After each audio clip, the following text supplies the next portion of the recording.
Going good. He stopped buying oil from Russia. When do you plan? And he's a friend of mine, and we speak, and he wants me to go there, and we'll figure that out. I'll go. I had a great trip there with Prime Minister Modi. He's a great man, and I'll be going. Yeah. Novo Nordisk is in the middle of a planning to go to India next year, sir? It could be, yeah. Novo Nordisk is in the middle of a potential $10 billion acquisition for a smaller obesity biotech. They might need your and the FTC's help to see that through. Do you have any issues with that, or Eli Lilly buying a smaller obesity biotech from an anti-competitive Well, I don't standpoint? know. Do you want to talk about that? I mean, I'd like to hear it. Maybe you should give us a piece of the company, like I've been asking for. So Give the United States a nice big chunk of the company. So Novo Nordisk and Pfizer right now are in the middle of an acquisition dialogue and discussion. It's you and Pfizer? It's us and Pfizer. Competing for the company? Competing for the company. Who's winning? And as of today, our bid is higher. And our message to Pfizer is that if they would like to buy the company, then put your hand in the pocket and bid higher. It's a free market, and at the end of it, it has to do with basically the price that the seller is selling for their shareholders and the buyers willing to pay for it. This has nothing to do with FTC, has nothing to do with anything else. Is that a similar product to what we're talking about today? It's a product, it's a series of products that will come to the market in around turn of the decade, where the market is very crowded with many, many other players as well. So it's the next generations of products, and it will become five. Yeah. Mr. President, Zoran Mandami, you said that if he won, you would take drastic action against New York City. What kind of actions are you looking at, and will the ICE deportations continue? Well, I think you have to look. If he is a communist, you know there's not going to be a lot of activity. So you wouldn't need bridges and tunnels and all the different things that were being planned for New York, I think. And look, I hope New York does well. That's all I can say. I love New York. I grew up in New York. I did well in New York, always did well. And I hope New York does well. That's all. And the ICE raids, will they continue? ICE raids? Well, you want to get criminals out. If they're criminals, we want to get them out. Ideally, we wouldn't have to do them because he'll send the criminals out himself. But that seems to be unlikely. No, we have to get criminals out. You know, millions of people were let into our country from prisons and from mental institutions and drug dealers, a lot of drug dealers and murderers, 11,888 murderers. 50% of them committed more than one murder. And we want to get them out. So whether they're in New York or anywhere else, we want to get them out. We've created a great place in Washington. All of you know, you see the difference between what it was now and what it was a year ago under Biden. It was a death trap, and now it's people walk down the street, they have dinner, the restaurants are booming. Washington, D.C. is great. I will tell you, Memphis is doing really well too. You're hearing those reports. It's companies were going to move out. They're not going to move out anymore. We've done a great job, and we've only been there for 4 weeks. So we've done a great job with that. But they have killers in New York. We want to get them out. If they have murderers, if they have people from jails that they allowed out of their jails in order to save a lot of money, we want them out of here. We want to put them back in their jails, not our jails. Mr. President, quick question in regards to TSA. Would you ever consider privatizing TSA? That question comes to us from our viewers all the time, and I told them I would ask you. I think of privatizing a lot of things, but generally speaking, you know, you have government, and a lot of people don't like privatizing, but some things that they really do, they work out better privatized. But it is government, and sometimes government can be better. It's something a lot of people talk about. I've heard that government, as far as air traffic controllers, is 2 thumbs up on that. I've heard from dozens of pilots who have flown the last 90 days, particularly under all the stress of the government shutdown. Right. They tell me, Brian, that is the one thing the government does right is air traffic controls. Well, we're going to do it a lot better too, because we're going to buy a new system. It's under bid right now. Bid about 4 different companies, all top of the line, like these 2 great companies, except, you know, in a slightly different field. And the air traffic control equipment is 45 years old. Buttigieg spent billions of dollars trying to fix it and didn't even use the right wire. You're hooking up glass into copper, and you can't do that. You know, most if they went to a reasonably good school, they'd find out you can't hook glass into copper. And they spent billions of dollars, and it was actually made the system much worse. We're going to get rid of the entire system, put a brand new system in. It'll be expensive, but we'll have the best air control system, meaning, you know, the control towers. They'll be stripped down to the bone, and brand new equipment is being installed. And we'll give out that, it's a big contract, we'll give out that contract over the next 6 weeks. Hey, On drug pricing. Sir, that the FAA is going to have to cut about 10% of flights at the top 40 airports Yeah. because of the government shutdown. Are you at all concerned that it might not be safe to fly right now? And what do you tell people who are No, gearing no, up for that's why Thanksgiving? they're cutting, yeah, it's a fair question. Sean Duffy announced they're cutting in certain areas 10%, and they want to make sure it's 100% safe, that's why they're doing it. Mr. President, given these modifications that are being made to air travel, the other disruptions with the government shutdown, do you think it's time for Republicans in Congress to change their negotiating position at all? In what way? To start making concessions to Democrats? Well, I think it's time for them to end the filibuster and just put everybody back to work. Vote in voter ID, vote in no mail-in voting except for military, faraway military, and people that are very sick. I'd like to see one-day voting. I'd like to see not 65 days of voting from all over the place. No, I'd like to clean up the elections. The border, we've done a great job. We have a great, strong border now. But I'd like to see new rules on immigration that can be fair and good, you know. But Did rules that you'll Republicans never see- get, rules that they're never going to get. There's so many things we could put in, including tax cuts that we could get, and we could do it all ourselves. But to do that, you have to end the filibuster. The filibuster is, and they'll do it too. They'll immediately do it. You know, what they're gonna do is, what the Democrats will do is they're gonna make Puerto Rico a state. They're gonna make DC a state. They're going to pack the court. They're gonna end up with more electoral votes. They're gonna end up with 4 senators because of the 2 states. And they're going to do this 100%. They would have done it, except Manchin and Sinema got in their way. They would have done it. So if they're going to do it, I would do it. I would do it before them. And you It's think a that little the like longer this, Israel. the It's a longer little this- like Israel. Israel attacked first. That attack was very, very powerful. I was very much in charge of that. When Israel attacked Iran first, it was a great day for Israel because that attack did more damage than the rest of them put together. What I'd like to see is I'd like to see voter ID. Who wouldn't approve voter ID? The Democrats. Why wouldn't they approve it? Because they cheat. There's only one reason we don't have voter identification. And we should have it. If we got rid of the filibuster, in one day you'd have voter identification.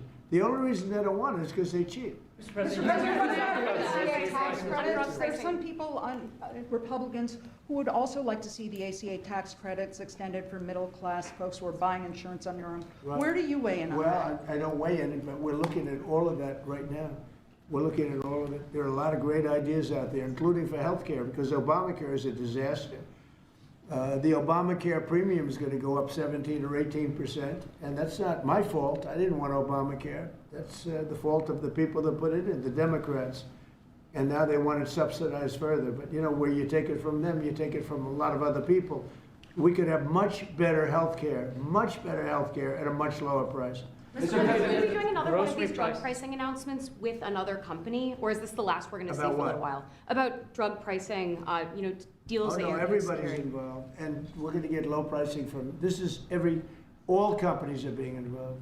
We are now going to have, with all drugs, the lowest price anywhere in the world. That's the price we're going to have. And will you have That's another called announcement? favored nations. We were stupid nations before.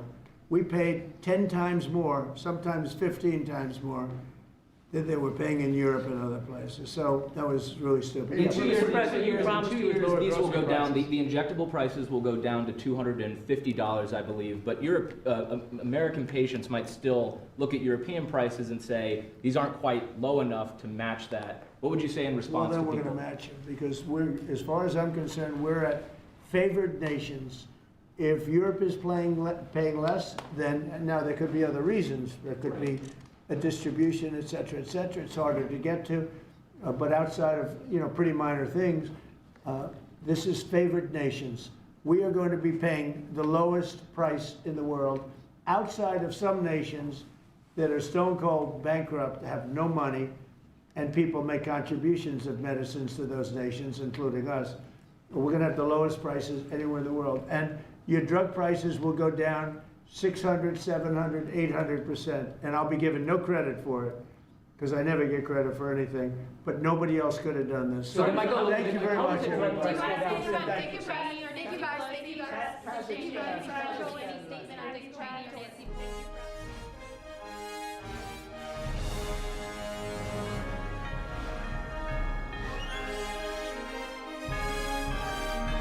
This is NTD Newsroom, live from our global headquarters in New York City.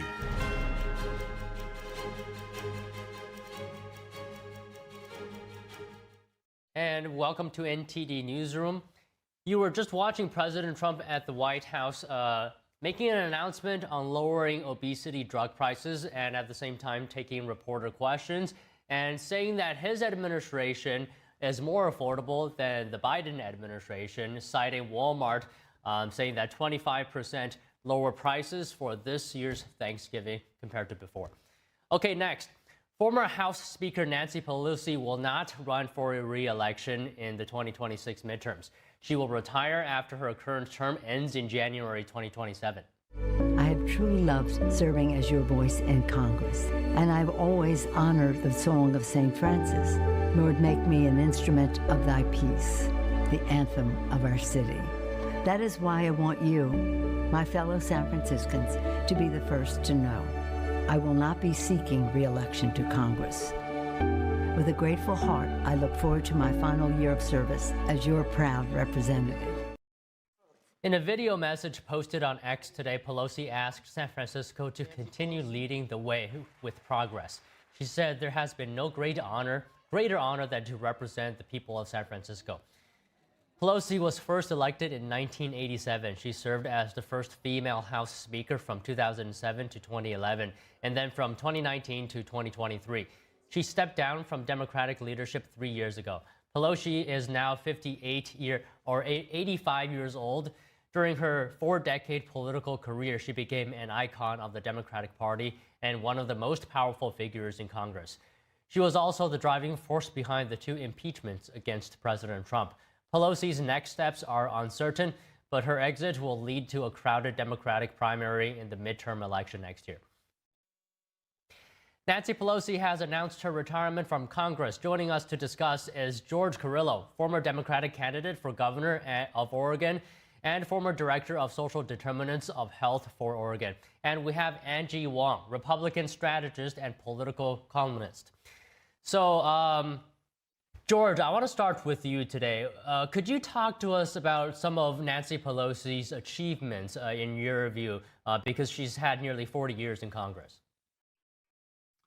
So she is a trailblazer. She is the first woman to hold that gavel. Not only did she hold it once, but she held it twice, and both for 8-year terms. So she's definitely paved the way for women in Congress and also for other minority groups to be able to follow in her footsteps.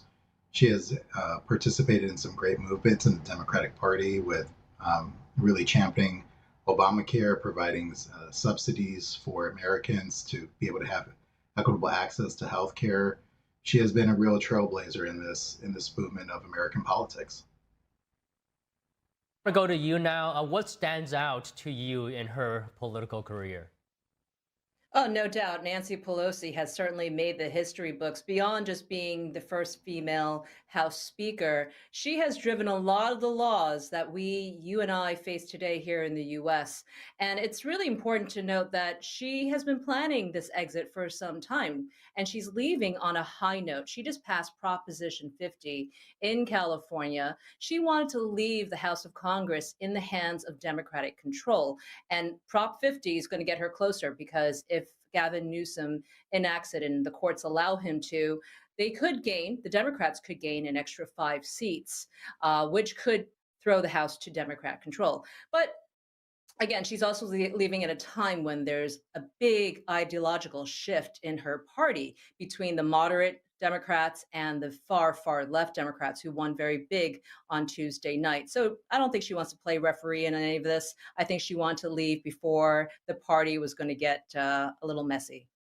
So George, maybe you can continue on Angie's point about timing, because she did specifically choose this moment. Do you think it's the right time, given everything that's happened?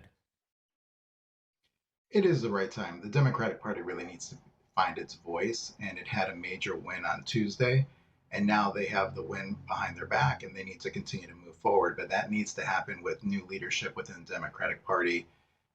We know that within our own party, we've been calling for new leaders to be able to step up, but we also need leaders that have been in these positions for decades to step aside and let new leadership and new ideas and thoughts to really unite the party.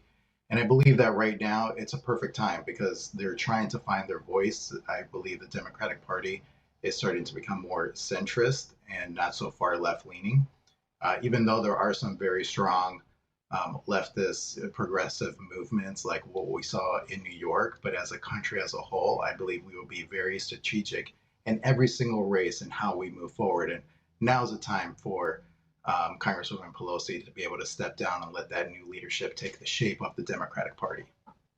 So Angie, George is saying that the Democratic Party is more centrist. How do you view this? How do you view how Pelosi's retirement might affect the Democratic Party currently?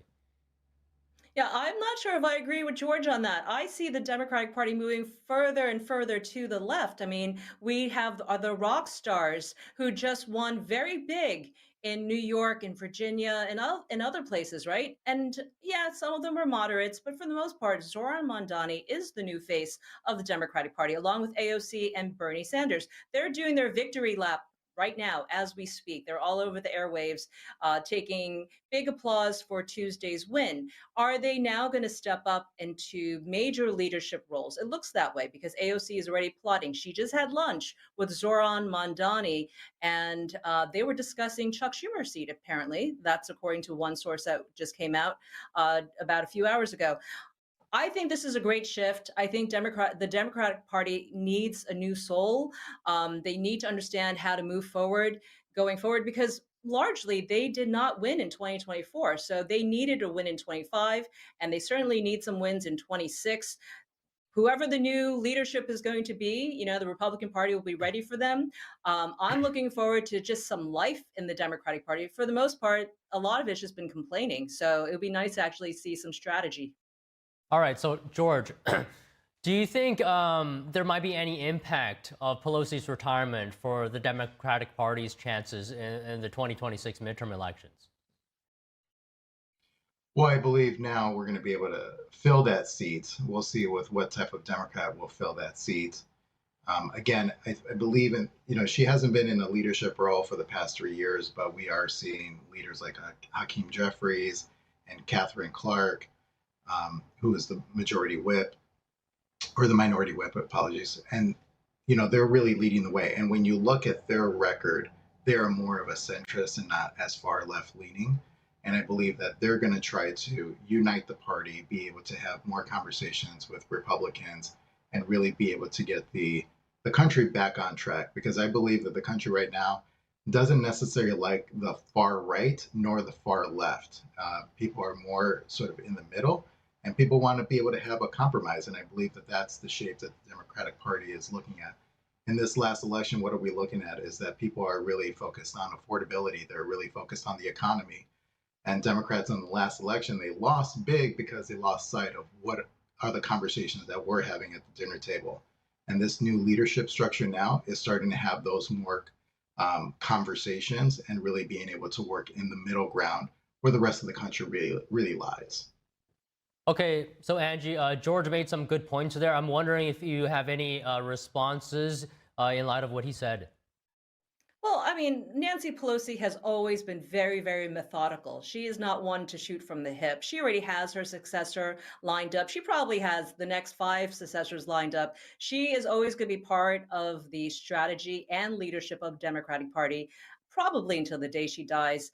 I think that she's going to be very instrumental moving forward because as the video is playing right now, one of her legacies is, well, she hates Trump, and she clearly doesn't mind telling the world that she's going to rip up his State of the Union speech in front of everybody. This is what this fight is about. She's going to be playing from behind the scenes. She's going to be the mover and shaker, but from behind the scenes, because largely she understands that Trump's DOJ is also investigating J6 anomalies and possibly some insider trading stuff. So she doesn't want to be part of any of this stuff. That's the only thing I could really add. You know, the Democrat Party is not going to move away from hating on Trump. I think that is a strategy that has worked for them over the years. But I think she's just going to do it from behind the scenes these days. So, George, can I get your response to what Angie said about Nancy Pelosi will continue to have political influence even after retirement? What do you think is the level of influence that she'll have? I think she'll have great influence even in retirement. And you know, politics is all about money and donors, and so she still has deep pockets with political donors. And I do believe she probably does have a successor in mind. And she will use her political influence and bank of donors to be able to push that progressive movement, the Democratic movement across the country as she sees fit. But I think that right now the Democratic strategy isn't necessarily to hate on Trump. I think Trump's doing a good job of that on his own. Right now, he's tanking the U.S. economy. Right now, he's weakening the dollar. We're constantly seeing battles in the court system. We are seeing how he has overreach. And I believe that the American public is seeing that. It's not necessarily some secret sauce that the Democratic Party has created. Trump is doing that on his own. And that's what's fueling this Democratic movement. That's the reason why we saw just a sweep on Tuesday. And so that's where I think that the party is headed. And I think Trump is driving his own demise, and which will lead to a complete upset in the midterm election. I believe that we'll win the House and the Senate in 2026. Okay, Angie, I want to end the conversation with you today. First, your response to what George said, and second, do we know right now anyone who might have a good chance of succeeding Pelosi? Yeah, there's been a few people that are floating around already. It's only been a few hours. There's a labor leader in San Francisco. I've even heard the name Daniel Lurie being tossed around. He's a new mayor of San Francisco. He's actually pretty good. I know that yesterday, before the news broke, that Representative Aisha Presley of Massachusetts, she was talking about, I had thought she had wanted to go to the upper chambers, meaning the Senate, but I think she might also be looking for more of a leadership role within the House. So those are some of the early names that are floating. Clearly, there's going to be a lot of people jumping in. Nancy Pelosi probably already has her favorites, already has her pick, and her daughter as well. They were also touting that her daughter might jump in for this position. So we're going to see. I'm sure names will be floated. Remember, Nancy Pelosi still has another year in her term, so there's going to be a lot of things going around. But yeah, all of this, responding to George, pushes us into a redistricting fight. And that's what Proposition 50 brought on. I know in my state in Florida, we're going to be looking to gain 3 to 5 Republican seats just to give it a net zero on what California may be doing. Mike Johnson came out today during his daily press conference and said, yes, we're going to be looking around the country now, and we're going to play that redistricting game. So that is the next fight that we're going to take on. And it's a simple fight because Democrats, for the most part, had already redistricted as much as they could around the nation. Republicans, this is new to us. This is the first couple, well, it's not the first time we're playing it, but we haven't played it as hard. So I think we could probably, if we played it right, 13 to 15 seats for 2026. Well, all right, let's leave the conversation there for today. It was a pleasure to speak with both of you, Angie and George. Thank you very much. Thank you. Thanks for having us. A Virginia jury awards $10 million to a former teacher who was shot in 2023 by a 6-year-old student. The educator had accused an ex-administrator of ignoring repeated warnings that their child had a gun. Stay tuned for more news after this break.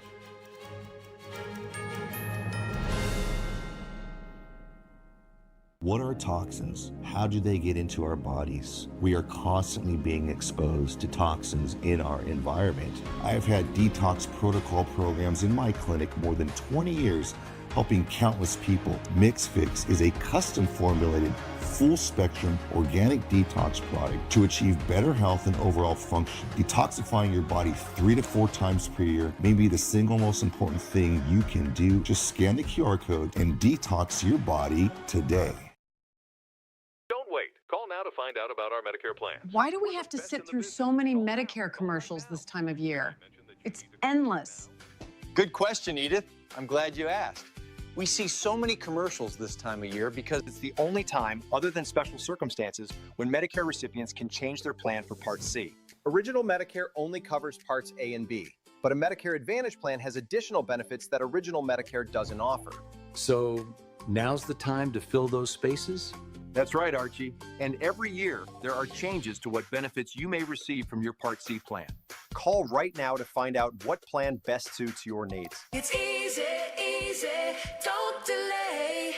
Pick up the phone and call today. Call now for your free Medicare review. 1-833-469-1754. 1-833-469-1754. You may now return to your regularly scheduled programming. There's a whirlwind of emotion and activity going on in this painting. And there's chaos all around and threat from below. The wolves surrounding her, and they're anything but unmoved. They're moving all the time, and we sense that. But this little girl remains unmoved. She's in quite a perilous situation, but she's completely strong and serene, and she's actually meditating. It was very, very well liked because no matter what culture or what sort of walk of life you're from, I think people, they see it and they immediately understand what that energy, what that message is, and they're drawn to it because everybody kind of needs a little bit of that in their own life, of, you know, the steadfast calmness and something to hold on to. It's definitely an inner peace in the midst of something very chaotic, and for a lot of people right now, the whole world is very, very chaotic. So I guess that's another reason why so many people are very drawn to this.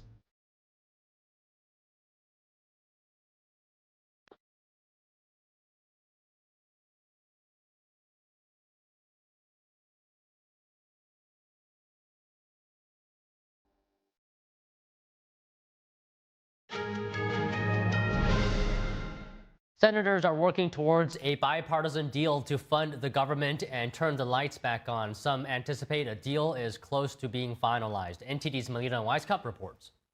The latest in the government shutdown showdown, senators are working out the details of a package that could pave the way to reopen the government. Senate Majority Leader John Thune said a mini package should be nearing completion, and that will be the vehicle to carry a short-term funding patch that could last through the end of this year or longer. A minibus refers to a package of bills meant to fund certain aspects of government operations. Now, this package could also be tied to a promised vote on Obamacare, subsidies being extended, but that may or may not make it, and the lack of a guaranteed outcome has left progressives and some Democrats dissatisfied. It's a vote. Maybe you win, maybe you lose. It goes nowhere. What is important is that we protect the health care of the American people. Chuck Schumer said it publicly and decried that Thune and I would not go in a back room with them and make a four corners agreement on Obamacare subsidies. And I said, there's no way. That it was never possible or appropriate for that to be handled on a CR on a short. Senate Democrat leadership has not endorsed this deal, but Republicans just need less than 10 Democrats to get on board with it if all Republicans support it to get it across the finish line. This ongoing debacle is an example of just how broken Congress is, said Jared Golden of Maine, the sole Democrat who voted with Republicans in the House to keep the government open. Despite the fact that Golden represents an area that Trump won 3 times, Democrats are optimistic they'll be able to hold on to a seat. The last several terms working hard on behalf of the people of Maine. He's going to finish out his term. He will be missed, and we're going to hold that seat.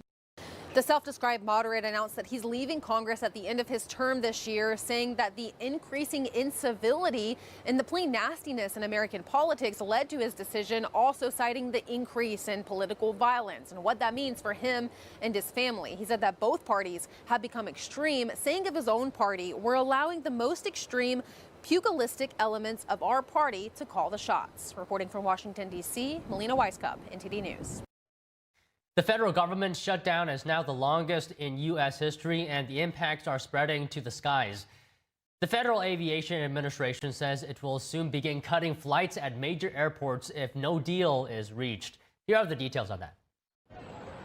The Federal Aviation Administration is preparing to cut 10% of flights at 40 major U.S. airports as early as Friday if the government shutdown continues. Transportation Secretary Sean Duffy says the move is about maintaining safety in the face of staffing shortages. There'll be frustration. We are working with the airlines. They're going to work with passengers. But in the end, our sole role is to make sure that we keep this airspace as safe as possible. According to the FAA, the reductions are meant to ease pressure on air traffic controllers who have now gone more than a month without pay. But we do recognize that the controllers have been working fastidiously for the last 5 weeks with this huge burden over their head of lack of compensation. And we are starting to see some evidence that that fatigue is building in the system in ways that we feel we need to work towards relieving some of that pressure. Duffy says they have identified 40 locations where controllers are under high pressure. He did not say which airports were on the list, but the plan could affect thousands of flights across the country, from New York and Chicago to Los Angeles and Dallas. Aviation analysts say that could mean as many as 1,800 canceled flights and more than 260,000 lost seats. Major airlines are trying to assess how the cuts will affect their operations. United Airlines says long-haul international and hub-to-hub flights will continue, but smaller regional routes could be impacted. Frontier Airlines warned travelers to book a backup ticket in case of cancellations. Secretary Duffy says he knows this decision will inconvenience travelers. I'm concerned about disrupting people's travel. We're coming into a weekend, but we had to have a gut check of what is our job. Is it to make sure there's, minimal delays or minimal cancellations, or is our job to make sure we make the hard decisions to continue to keep the airspace safe? Tens of thousands of flights have been delayed since the shutdown began because of widespread air traffic control shortages. Food stamp recipients will receive more aid this month than first expected. Trump administration officials said in new court filings that households in the Supplemental Nutrition Assistance Program, or SNAP, will now get up to 65% of their normal benefits in November. That's up from the 50% level the Department of Agriculture originally announced earlier this week. Officials said the change followed further analysis showing only a 35% reduction was needed to stretch the program's contingency fund. The revision comes amid a court-ordered funding plan during the ongoing government shutdown. The USDA is using $4.6 billion from that reserve to partially fund SNAP. The program normally costs up to $9 billion a month. A Virginia jury has awarded $10 million to a former teacher who was shot by a 6-year-old student in 2023.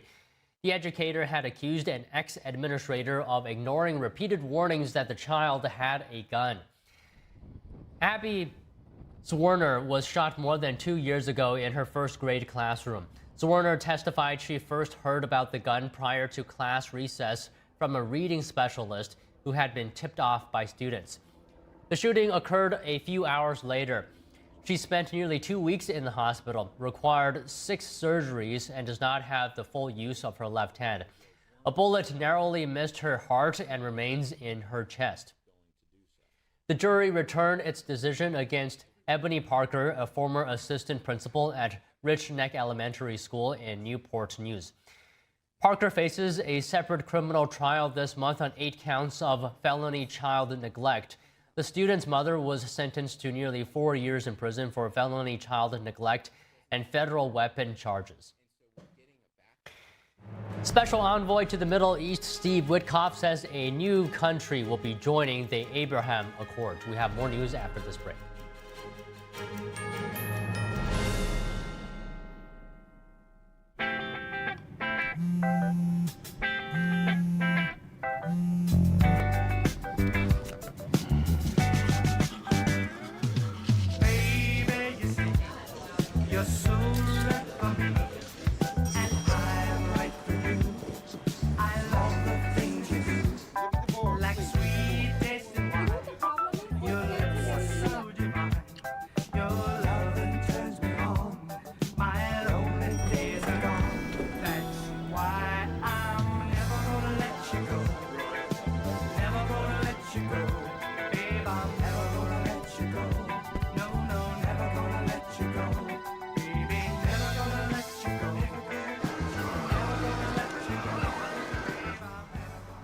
Here you go.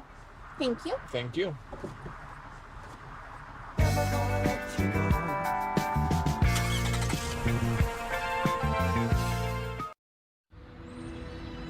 During high school, I hung with the wrong crowd and I never graduated. I helped Santiago in many different ways, like all fathers do, because he always wanted to go to college.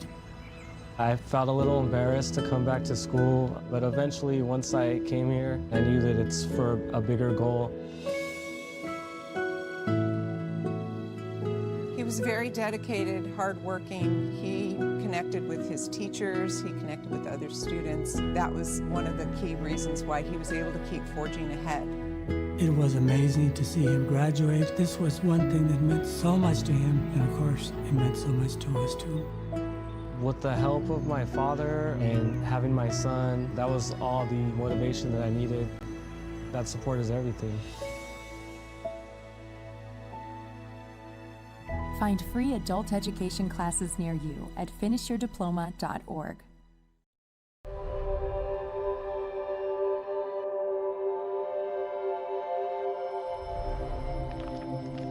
My 15-year-old son, Ethan, and I had a fun and relaxing morning. We returned home, and Ethan walked to his best friend's house an hour later. I heard the ambulance scream by the street, carrying my beautiful boy. Ethan was shot in the head in his best friend's house with an unsecured gun. He had zero chance of survival. The father, the gun owner, he stored his 3 guns and bullets in a shoebox. How do you feel? That has to be the most horrific experience that a human could ever have. David, would you give any advice? First thing you do is not keep your ammunition with your weapons, and that your weapons need to be locked at all times.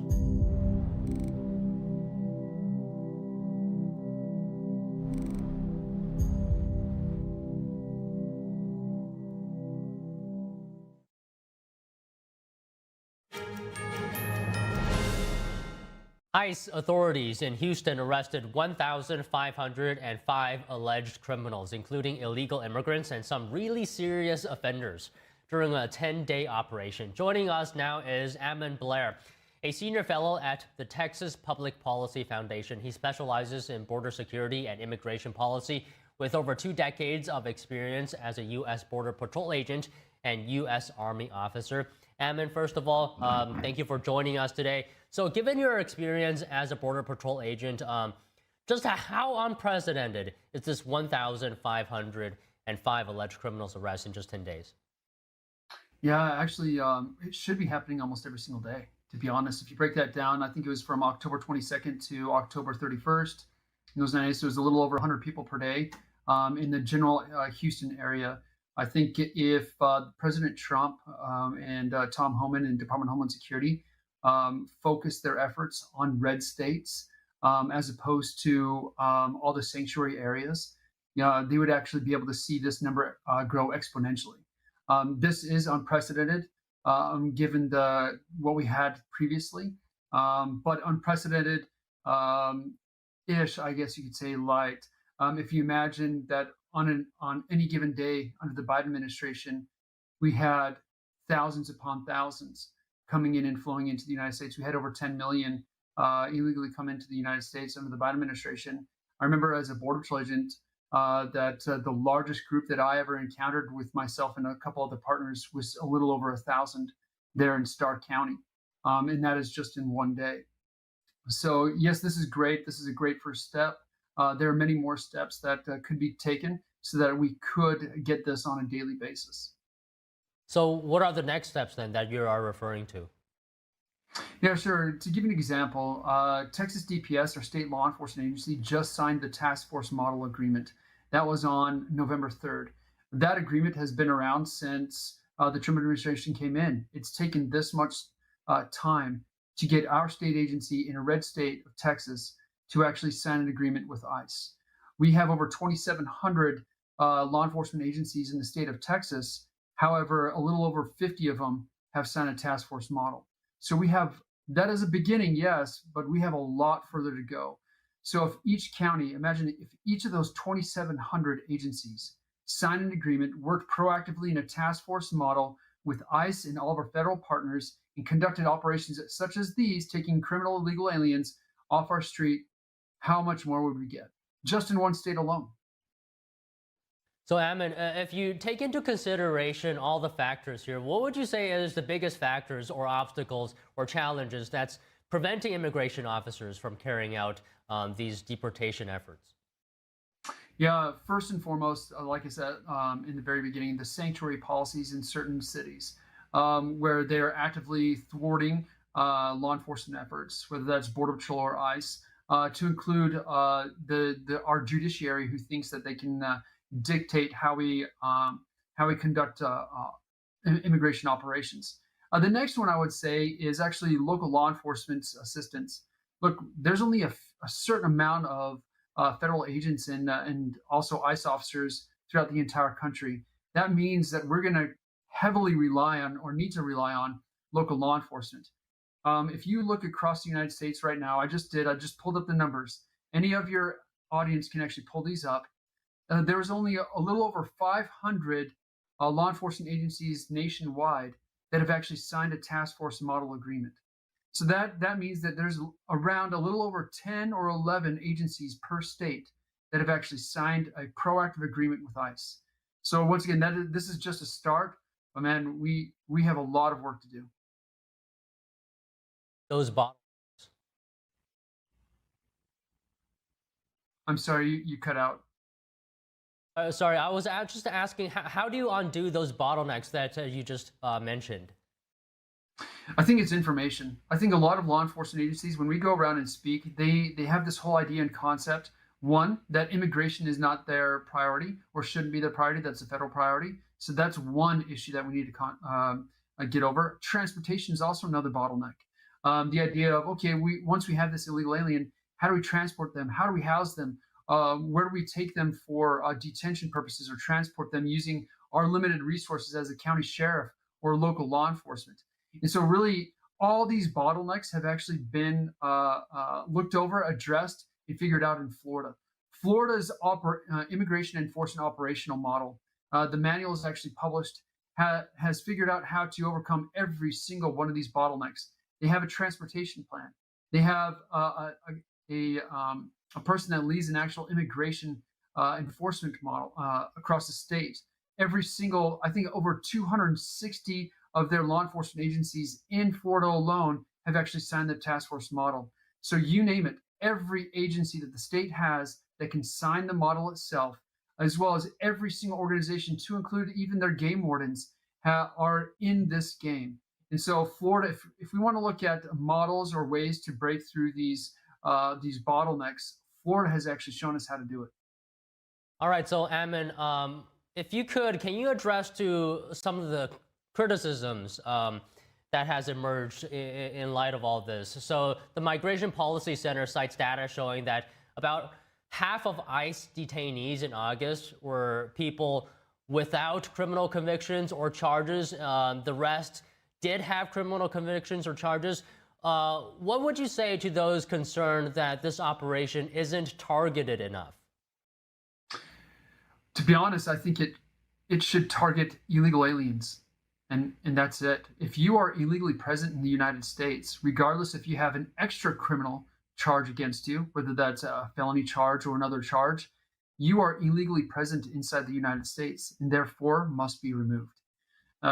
Look, this is a war for our citizenship. The whole idea and concept of what is a citizen versus what is a foreign national or even a legal resident.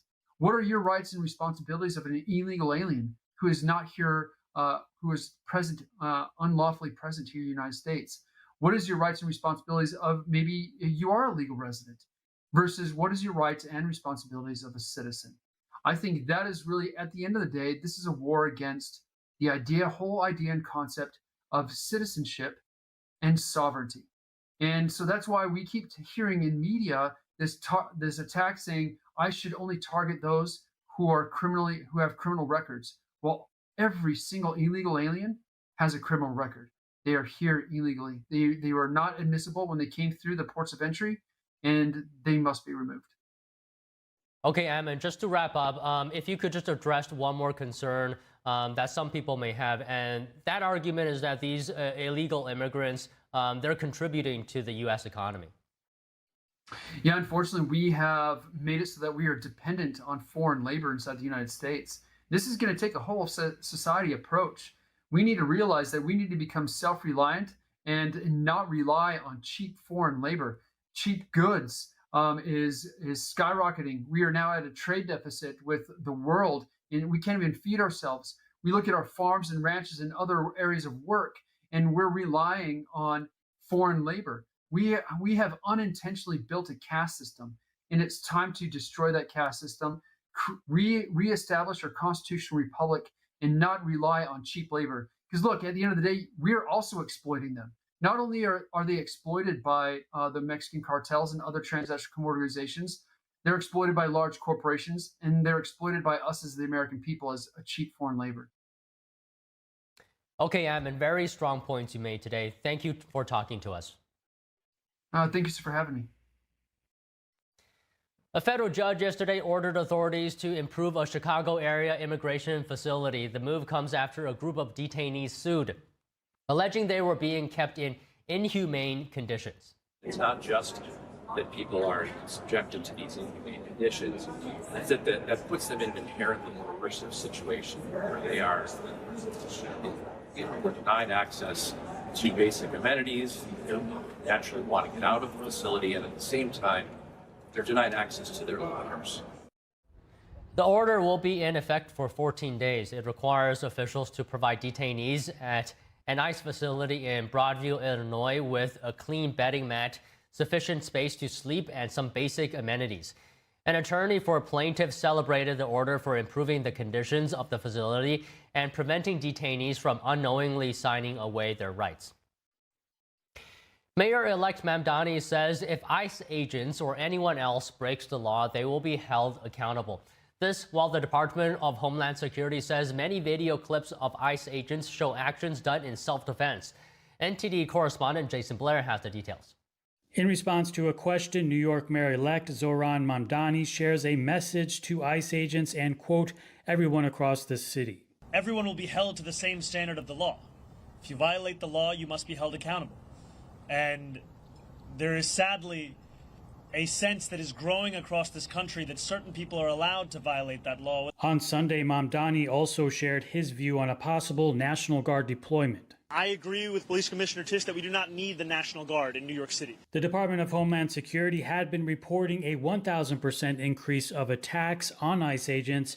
However, recently they're now saying that number is an 8,000% increase. Acting ICE Director Todd Lyons told Fox News that U.S. leaders need to tone down the rhetoric. And the problem is so many on the left, and there are so many people opposed to us, that a lot of the tactics that you are seeing are in self-defense. So what I say to any elected official that doesn't like immigration action right now is to work with us.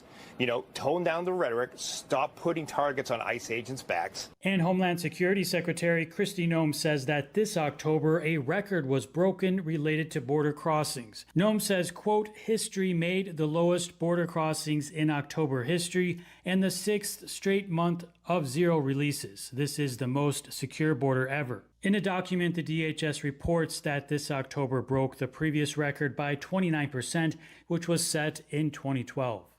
Jason Blair, NTD News.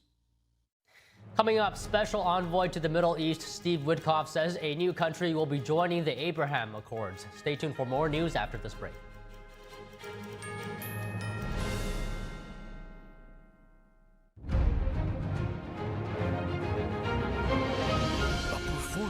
That truly matters for each and every one of us. This is what you've been waiting for.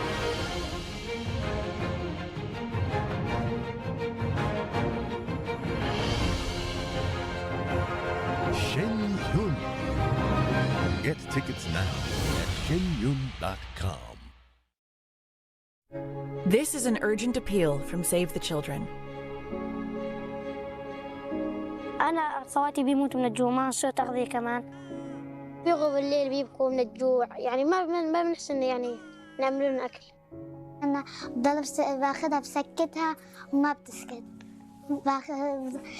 كمان مو بس أختي صغيرة جوعانة وأخواتي كل سنة 11 ويحمسوني واقفين For Tariq, Asha, and Kaltoon, watching their siblings experience the pain of malnutrition is heartbreaking. They are among the millions of children at greatest risk in the global hunger emergency. We need your support right now to help save children's lives. Please call or go online to give just $10 a month, only 33 cents a day. You can help us provide food, essentials, life-saving medical care, and help children who need it most. We need 1,000 new monthly donors this month to reach children around the world and right here at home.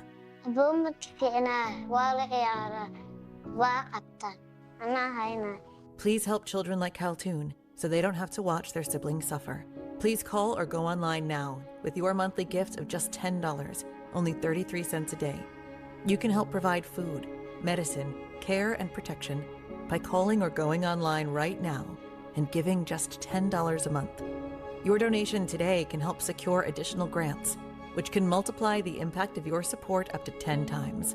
And when you call with your credit card, we will send you this Save the Children tote bag as a thank you for your support.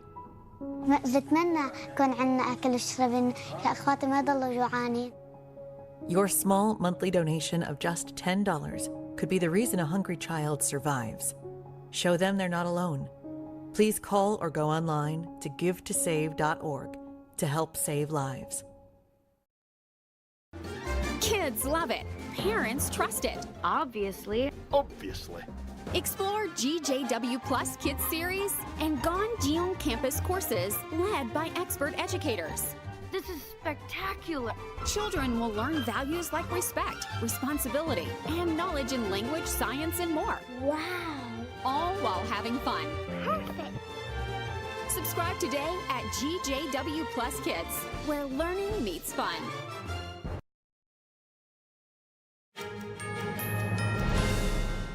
Special envoy to the Middle East, Steve Witkoff, says a new country will be joining the Abraham Accords. Witkoff touted the agreement during a business forum in Florida. Well, look, Abraham Accords are big. I'm flying back to Washington tonight because we're going to announce tonight another country coming into the Abraham Accords tonight. Witkoff declined to say which nation will be joining the peace agreement. However, a senior White House official said Kazakhstan will be the latest country to join. Kazakhstan's president is scheduled to meet with President Trump alongside 4 other Central Asian leaders at the White House today. The United Arab Emirates and Bahrain normalized relations with Israel in 2020 under the Abraham Accords established by President Trump. Morocco normalized ties with Israel later the same year. Trump has repeatedly said he wants to expand the accords that he brokered during his first term in the White House. President Trump will host the leaders of 5 Central Asian nations today at the White House. His administration seeks to gain influence in a region long dominated by Russia and increasingly courted by China. The talks take place amid intensifying competition for Central Asia's vast mineral resources. Western nations are seeking to diversify supply chains away from Moscow and Beijing. The U.S. is pursuing new partnerships to secure critical minerals, energy supplies, and overland trade routes that circumvent its geopolitical rivals. Launched in 2015, the so-called C5+1 platform brings together the United States and the 5 Central Asian states, including Kazakhstan, Turkmenistan, and Uzbekistan, to advance cooperation on economic, energy, and security issues. Their leaders will also attend a dinner with Trump at the White House this evening. And new concerns about China reach in suppressing unfavorable media coverage. The Epoch Times and NTD, 2 American media companies known for exposing human rights abuses by the Chinese Communist Party, were recently denied access to key Asia Summit events. NTD's Daniel Monahan has more on the incident, which happened at the recent ASEAN and APEC summits. An Epoch Times reporter traveling with the White House encountered repeated roadblocks in accessing key press events in Asia, the latest in a pattern of interference linked to communist authorities in Beijing. Epoch Times is NTD's sister media. Both companies were ultimately denied entry to the ASEAN and APEC summits. They were the only outlets denied access despite having received pre-approved press credentials. This occurred after a series of twists and turns involving communications discrepancies, unlikely tech glitches, failed promises of press credentials, sudden reversal of statements, and passing the buck. Epoch Times editor-in-chief Jasper Fokkert said in a statement, "The Chinese Communist Party is an enemy to freedom of the press." He called it deeply concerning that the regime could influence international bodies like the United Nations and ASEAN to block access for what is now America's fourth largest newspaper. Headquartered in New York, the Epoch Times has long been a target of the Chinese regime, from threats and intimidation of advertisers to physical obstruction of reporters. In 2000, its first journalists in China were arrested, with several sentenced to a decade in prison. More recently, UN officials barred its reporters from entry in September. The campaign has intensified. Hackers impersonating Epoch Times staff have threatened U.S. agencies. The paper has received bomb threats, and an envelope containing white powder arrived at its headquarters in October. Travis Gilmore, White House correspondent for the Epoch Times, arrived in Malaysia 2 days before President Trump joined the ASEAN summit. Gilmore had pre-approved media credentials. However, when embassy and White House staff went to retrieve the credentials for media personnel, ASEAN officials informed them that Gilmore's profile needed updating. Repeatedly, Gilmore said he found himself in the same cycle, being told to come back and pick up the press pass later, only to find nothing when he returned. On October 26th, the ASEAN staff told Gilmore he got a pass approval, but the credentials never materialized. Mariotsu and Chen Lei, White House correspondent and videographer for NTD, faced a similar situation when they arrived at their hotel in South Korea ahead of the APEC summit. Inside the hotel, a reserved media table at the press filing center bore the NTD logo, but APEC staff members restricted their access and stated they didn't have the pair's credentials. The media liaison team blamed a mix-up for what happened and told Otsu they had found her media pass, only to walk back the statement within minutes, saying the earlier message was sent in error. Neither APEC nor ASEAN returned the Epoch Times request for comment on the article about the incidents. Daniel Monahan, NTD News. Tesla shareholders will vote today on a proposed pay package for Elon Musk that could potentially make him the world's first trillionaire. The 2025 CEO Performance Award would give Musk up to 423 million shares of Tesla stock over the next decade. The full value of the potential stock grant is estimated at nearly $1 trillion. However, Tesla must reach a market capitalization of $8.5 trillion within the next 10 years for Musk to receive the full package. In September, members of the board warned Tesla shareholders that Musk may pursue other interests if the pay package is not approved. Operational targets include delivering 20 million vehicles over 10 years, securing 10 million full self-driving subscriptions, and operating 1 million robotaxis, among others. Russia is reportedly on track to complete its biggest capture of a Ukrainian city since 2023. How the fall of one city could lead to Ukraine losing the entire Donetsk region. After this break.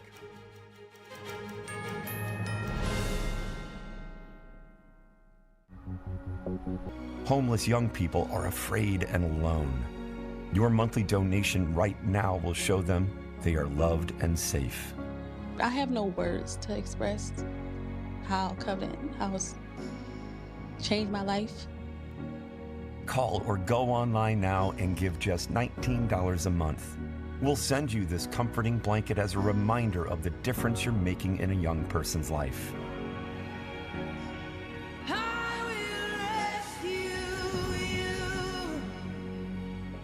Call or go online now to safeplacetosleep.org.